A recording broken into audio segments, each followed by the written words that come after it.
Hi, I'm Dr Tharoor. Over the last few years, I hope you've been watching my program, The Interview on the Wire. During that period, I've interviewed doctors, politicians, businessmen, scientists, authors, and even the occasional Nobel laureate. For me, it's been exciting. I hope it's been enjoyable for you. But these, as you know, are tough times, and if this program is going to remain bold, independent, and sometimes even defiant, then I think we need your support. At the end of the day, it's a truism, but editorial independence is best defended by the viewers.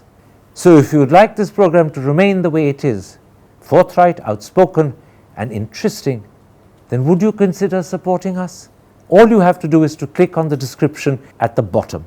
But more than anything else, I hope you will continue to watch the interview. Your viewership means an awful lot to me.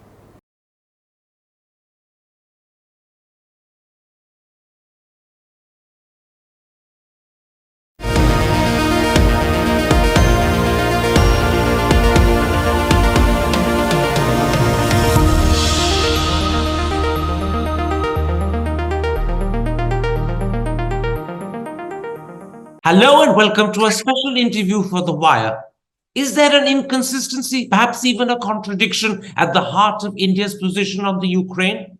On the one hand, we say this is not an era for war, but we're equally reluctant to accept that what's happening in Ukraine is a war, and we simply refuse to criticize Russia for starting it. So today we ask, what exactly is our assessment of India's position on the Ukraine? Joining me to help answer that question is the former Minister of State for External Affairs and the former Under Secretary General at the United Nations, the Congress MP Shashi Tharoor. Shashi Tharoor, let me start with that simple question. Is there an inconsistency or even a contradiction in India's position on the Ukraine, where on the one hand we say this is not an era for war, but on the other, we're reluctant to accept that what's happening in the Ukraine is war, and we simply refuse to criticize Russia for starting it. So is that a contradiction? Is that an inconsistency? It is, Karan, and it's been there from the start. I think the Ukraine war very rapidly exposed India's strategic vulnerabilities in a tough neighborhood, as nothing else could have, because it obliged us to confront some hard choices, and we made choices that in some ways showed up our vulnerabilities. But at the same time, the same set of choices paradoxically increase India's importance in global diplomacy, and at least in the short term has widened its options.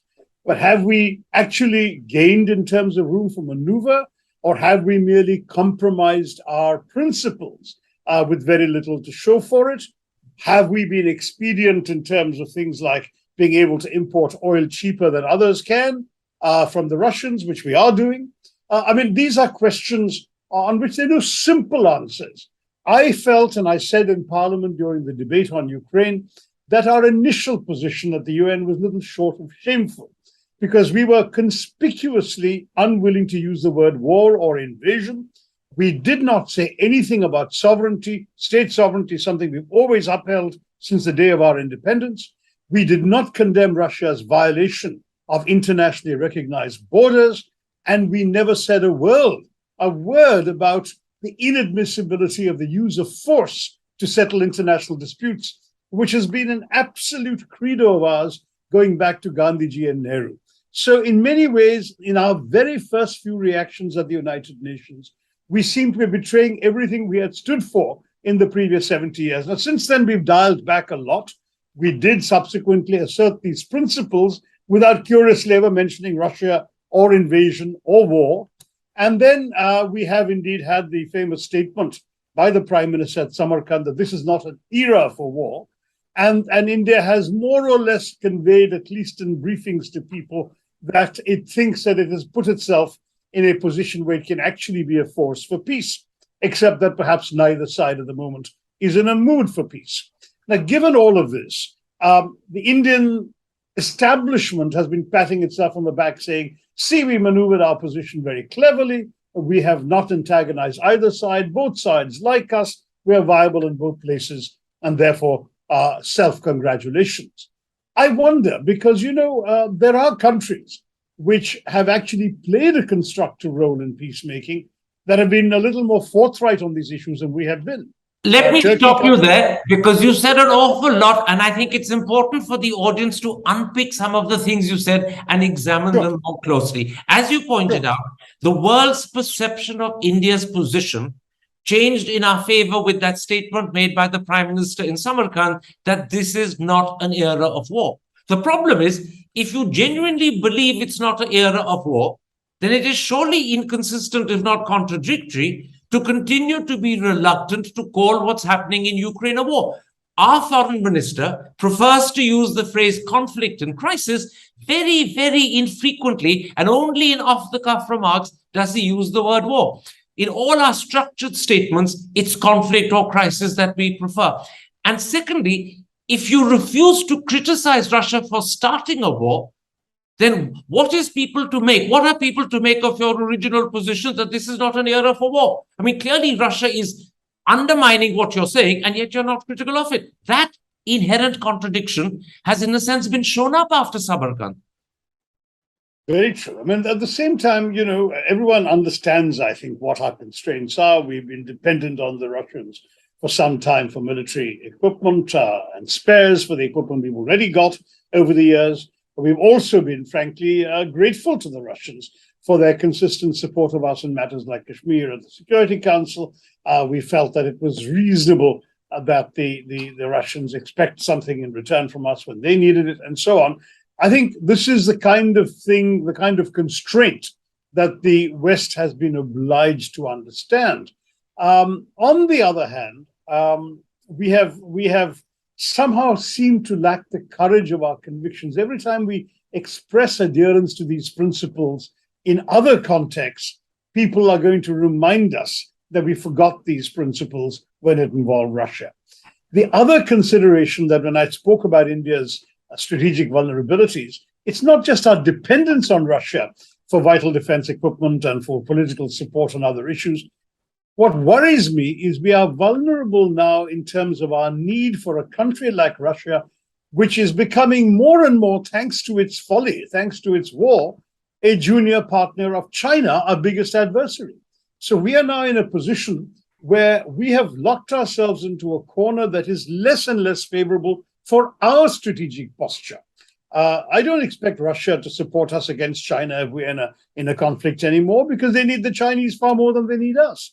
And we haven't asked ourselves enough tough questions about the consequences of the stand we've taken so far.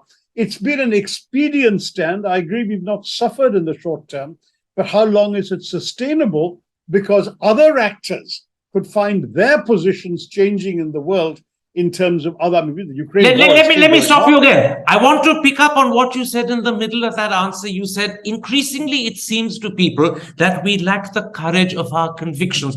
I'll give you the example of Turkey. Turkey's played a critical role in the original grain deal. Turkey played a critical role in the early attempts to host peace talks between the Ukrainian and the Russian foreign ministers. And yet Turkey, nonetheless, has fairly consistently voted against Russia at the UN. Why is India unable to be equally forthright? Well, I mean, it's Turkey and Israel, the two examples of countries that actually have hosted the two sets of foreign ministers and actually attempted to broker peace. Unsuccessfully, I agree, but they've both done that. And in the case of Turkey, you rightly pointed out that they had a very major role in the what otherwise is called the UN brokered grain deal, but in fact, a lot of the brokering took place by and. But let's not get lost in the details. My question is, Turkey can be so forthright. Why can't we? Exactly. Well, first of all, I'm just saying they were forthright while achieving a lot more than we've even attempted to achieve in the war. But secondly, they have done so, preserving relations with the Russians, even while, in the case of Turkey being a member of NATO, and in the case of Israel being in sort of what the Chinese call an all-weather ally of the US. No one is demanding that we either join the equivalent of NATO or that we become an ally of the US. Let's not get lost in those details. Address the key question. If Turkey can be forthright, why can't we? Exactly, but this is the key issue. Is India would say Turkey had no choice because they were in an alliance with the US. They had to vote along with it. we have the choice and we've exercised it. Remember, India keeps saying its strategic autonomy is its key position. We'll stay out of formal alliances, and therefore we will do what's in our best interest. The problem with that in this particular case is what is in our best interest is itself changing. That's what my previous answer was leading towards. We are in a situation where, yes, perhaps at the beginning of the war, you could justify that we couldn't afford to alienate the Russians. But we have probably reached a position where we don't need the Russians less. The Russians are not able to supply us everything that we would need for the indefinite future because they themselves are running short of defense equipment and supplies. The Russians are more and more strategically dependent on China, and they're also dependent on China for the imports of vital, essential things that the rest of the world won't sell them.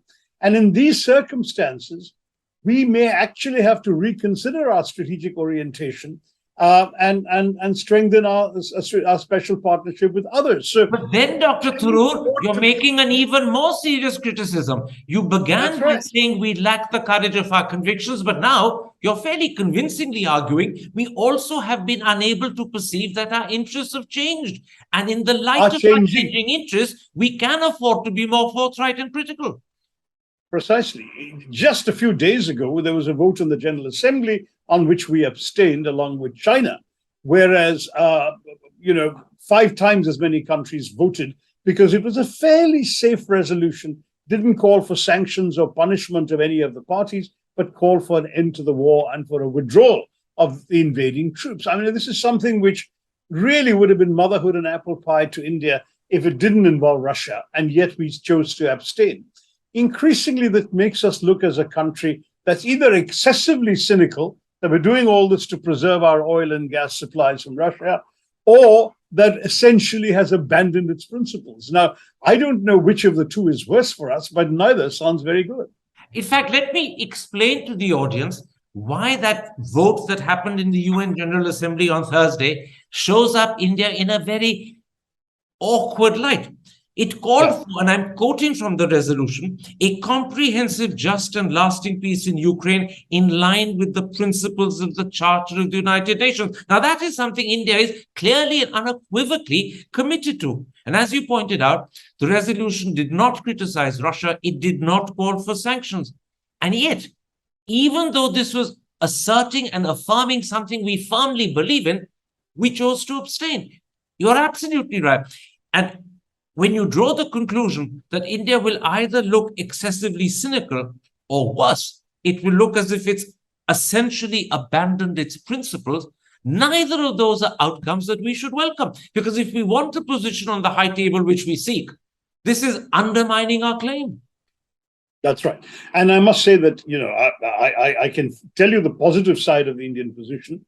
In the short term, we are getting oil and gas at 30% lower than world prices. So you could argue that if it weren't for the war, prices would have been even lower for everybody, including us.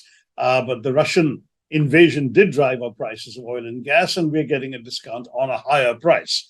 That's one thing. The second thing is that we have, I think, subtly been able to make the point, but never publicly, that our refusal to condemn Russia's assault on Ukraine is not the same as supporting it.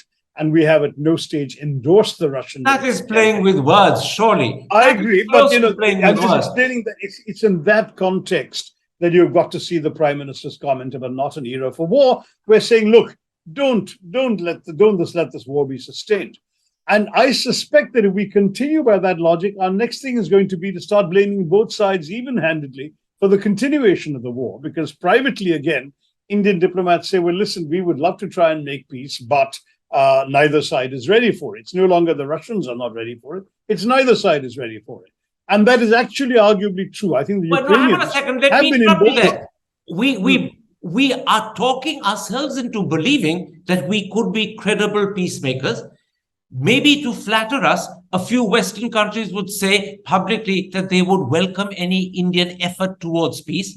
But ask yourself the question, would Ukraine welcome us? The Ukrainian foreign minister has not on one, but on 2 occasions. And one of those was an interview to an Indian channel, NDTV, clearly said that India is buying cheap Russian oil at the cost of Ukrainian blood.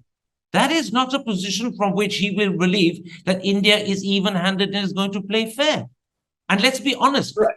just as China is trying to make a public play to give itself a diplomatic role, because of its size, it may succeed. Because of its relationship with Russia, it may succeed. India is not quite in the same position.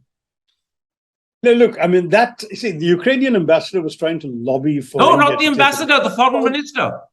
the foreign minister was trying to lobby for India to take a more pro-Ukrainian stance. But one of the ironies of the oil we're buying from the Russians is a lot of it is being refined in Jamnagar by Reliance and then sold to the US and the UK. So if there's Ukrainian blood in that oil, the Americans and the Brits are equally complicit. The other argument to be made is that India was very quick to provide humanitarian supplies to Ukraine.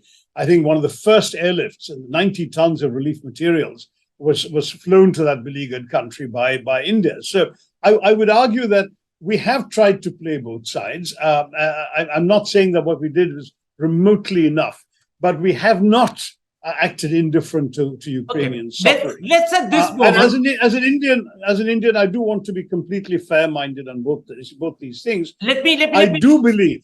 Let me stop you there. Let's come at this point to what clearly looked like equivocation, if not resiling from the position we took in Bali last Saturday at the G20 Finance Ministers meeting, PTI, which is perhaps one of the most credible journalistic authorities in our country, has revealed that India was reluctant to use the word war in the communique. It wanted instead to describe the Ukraine situation either as a crisis or as a challenge. And this is despite the fact that just 4 months earlier, at the leaders' meeting of the G20 in Bali, which Mr. Modi was part of, India actually accepted in the communique the words, most members strongly condemned the war in the Ukraine. Now, to many, this was an inexplicable equivocation and an inexplicable attempt to resile from a position we'd accepted just 4 months ago. Clearly, I agree. That doesn't show up in a good light. No, and it doesn't, particularly because the net result of our equivocation was that there was no agreed communique at the end of the meeting. The large numbers of the G20 said, we will not agree to signing a statement that just says crisis or challenge. And so, in effect, India undermined its own leadership of the G20 in order to placate the Russians. And indeed, the Russians issued a statement thanking India for its quote-unquote constructive role in not using the word war. Now, this is getting absurd. This is really something which India ought to be embarrassed about, because if you're a chairman, you're trying to bring about a consensus, you explain to the Russians, I'm sorry, we had to give in on the word war. The blessed thing is a war, but we had to bring about an agreement so we could have a statement everyone could sign on to, as we did in Bali. I agree totally with you, Karan, that this was an example where India's nerve failed, and it should not have failed. I think not having an agreed communique is a bigger failure for a chairman than having a communique with a word that displeases a friend. But you made a very interesting point. India should have been in a position to say to the Russians, this is a war, and your words were, the blessed thing is a war. But the problem is, we can't say that to the Russians, because even though we claim this is not an era of war, we're reluctant to use the word war ourselves, and we refuse to criticize the Russians for it. So the contradiction that I began with in my first question is directly linked to what you call the embarrassment India covered itself with in Bangalore on Saturday. That links through. Exactly. Completely. And in fact, there's a further irony. My old friend Sergei Lavrov, the Russian foreign minister, on a visit to Delhi, actually suggested that India could help support a mediation process. Now, who do you mediate between? You mediate between two parties who are in a conflict. So India could have said to those Russian diplomats refusing to agree to the word war, listen, your own foreign minister wants us to mediate between conflicting positions. We believe this will do you no harm at all to sign up to. In any case, as chairman, we have to be attentive to the wishes of the majority of delegates who want to say that the war should end. We will ensure there's no condemnation of you. We will ensure there's no sanctions proposed. We will not have you named in person. But to say there's a war in Ukraine and it ought to end is bromide. It's motherhood and apple pie. For God's sake, don't stand in the way. Why we fail to do that is, to my mind, an absolute setback for the kind of Indian diplomacy I've been used to seeing, which pulled off even better successes than this in the past. That's very strong language. I'll just repeat it for the audience. An absolute setback for Indian diplomacy. But actually, just to take that point one step further, PTI again has revealed that in Bangalore, the French finance minister, Bruno Le Maire, publicly said, not just to PTI, but to several other journalists who were listening, and I'm quoting Bruno Le Maire, either we stick to the Bali communique or France will oppose any communique during this G20 meeting of finance ministers. And then he pointedly added, I cannot be any clearer. The Indian Express on Saturday went one step further. It said that the French finance minister had threatened to walk out. Do you get a sense here that India's equivocation, India's refusal or inability to take the logic of its position, this is not an era of war, to its logical conclusion, is beginning to grate on some of our Western friends? Of course it is. Of course it is. And in fact, as I said, when the meeting concluded without a communique, that actually represents the views of even those countries in the Western group that normally have been, like India, willing to assert their own independent thinking, the French being a very good example. France has never been a sort of rubber stamp country in the NATO alliance. It's always had the principles that, the greater glory of France and so on, and they've stood for independent views in a way that the West is often considered prickly. They've asserted themselves. Even France says this is inadmissible. I think India should be much closer to France in its assertion of its independence than to Russia in its submission and suggestion of dependence.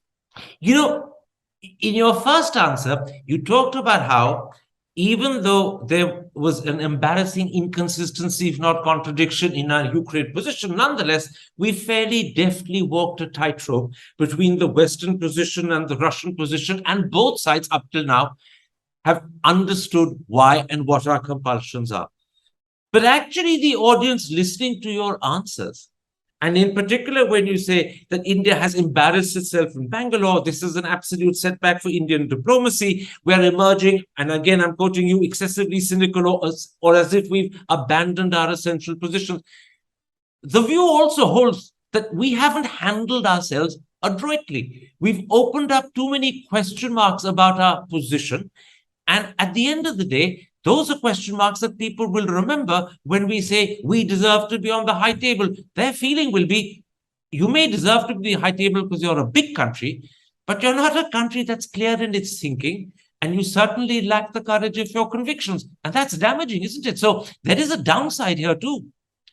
Very much so. In fact, Nehruji, whose name the government dislikes when any of us take it, had observed in 1946, before our independence, and I'll quote if I may, Karan, is that India, constituted as she is, cannot play a secondary part in the world.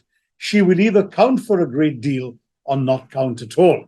And this is something that has stayed in my mind for some time, because honestly, I would agree that so far on this whole Ukraine imbroglio, the jury is still out as to which two it will be. But I'm beginning to ask myself more and more, especially after the Bangalore setback, will India count at all? If we can't even stand up for something that we have always claimed matters to us, if we can't take a firm stand with friend as well as foe, and for that matter, we have rightly been complaining about our inability to take a firm stand vis-a-vis a foe, namely China, but we can't even take a firm stand vis-a-vis a friend, Russia, then will we be a case of we will not count a great deal, we will not count at all? That's the thing that really, really worries me. I mean, we used to have a reputation, Karan, for punching above our weight. We were not a considerable force, either economically or militarily, throughout the 50s and early 60s, but people listened to us. We were involved in a whole lot of issues, mediating crises far, far away from us, because we had that kind of stature, that moral stature, the reputation for sticking to principles and so on. Today's India is sadly a very, very far cry from that. Not only are we not punching above our weight, we're actually punching far below the weights that we like to boast about having acquired in the last decade or two. Two last questions before I end. India proudly boasts that we are the world's largest democracy. The Prime Minister has gone one step further and claimed we are, in fact, the mother of democracies. We also proudly proclaim that we stand for and defend a rules-based international order. But here's a democracy, Ukraine, that's been attacked by Russia. and we're not defending it. And Russia has clearly, violently breached the rules-based international order, and we're not criticizing them.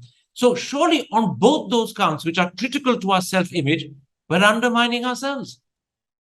I couldn't agree with you more. I think that here is a situation where there has been, I'm afraid, short-term expedient thinking, essentially ruled by the principle of we can't afford to do this and we can't afford to alienate the Russians, we can't afford to do that, rather than a sort of sitting back and saying, this is what we stand for in the world. Here are the things we cannot compromise on, the principles we believe in. These are the interests we want to preserve.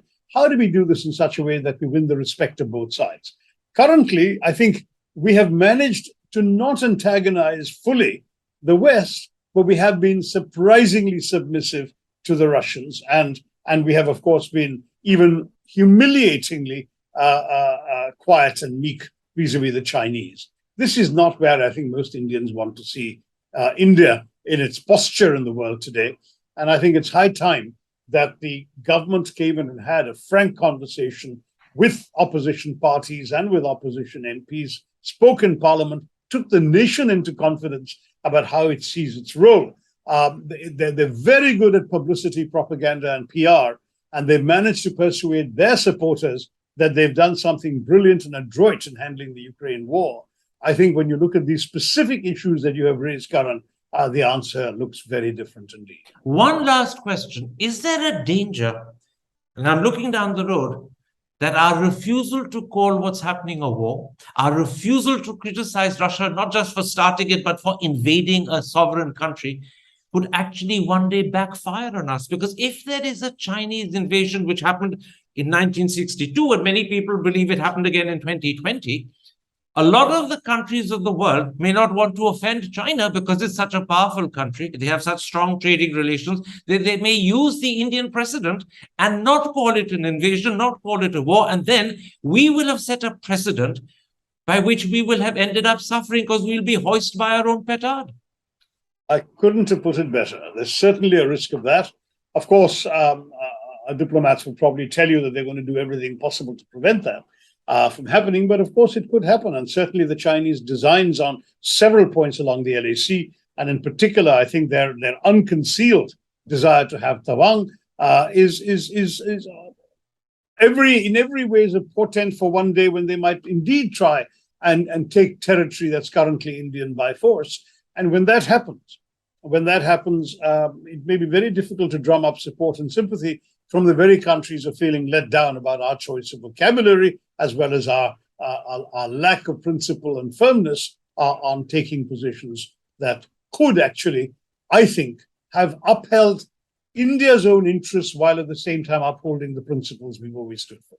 So then would you agree with this conclusion? We've deftly walked the tightrope without offending either the West or the Russians, but we haven't necessarily covered ourselves with glory. And certainly Indian diplomacy has not shown itself capable of the deftness that was required or the forthrightness. And we haven't stood up for the principles that we claim we cherish. So in terms of those issues, we've let ourselves down. Yes, I mean, I'd say that we have, I don't want to knock my friends in the MEA as not being deft or able, but in terms of the policy that they've been executing, they have come across as reluctant to uphold principle, as unable to look their so-called friends in the eye, as being unable to find a conclusion that would actually have enhanced their chairmanship of the G20 in this particular situation. And unless they very, very rapidly get their act together, it could go downhill from here. If we can't have an agreed communique in the finance ministers' meeting, I dread the very thought of what might happen the next time foreign ministers, or worst of all, heads of state, get together during the G20. So well, the foreign ministers are getting together in 2 days' time. Their meeting starts on the 1st. That, therefore, is a critical test of our diplomacy, isn't it? Absolutely. If we can't come out with an agreed communique, there's no question that the world will see that as a failure for us. Shashi Tharoor, for your openness, thank you very much indeed. Thanks, Karan. Hi, I'm Dr Tharoor. Over the last few years, I hope you've been watching my program, The Interview on the Wire. During that period, I've interviewed doctors, politicians, businessmen, scientists, authors, and even the occasional Nobel laureate. For me, it's been exciting. I hope it's been enjoyable for you. But these, as you know, are tough times, and if this program is going to remain bold, independent, and sometimes even defiant, then I think we need your support. At the end of the day, it's a truism, but editorial independence is best defended by the viewers. So if you would like this program to remain the way it is, forthright, outspoken, and interesting, then would you consider supporting us? All you have to do is to click on the description at the bottom. But more than anything else, I hope you will continue to watch the interview. Your viewership means an awful lot to me.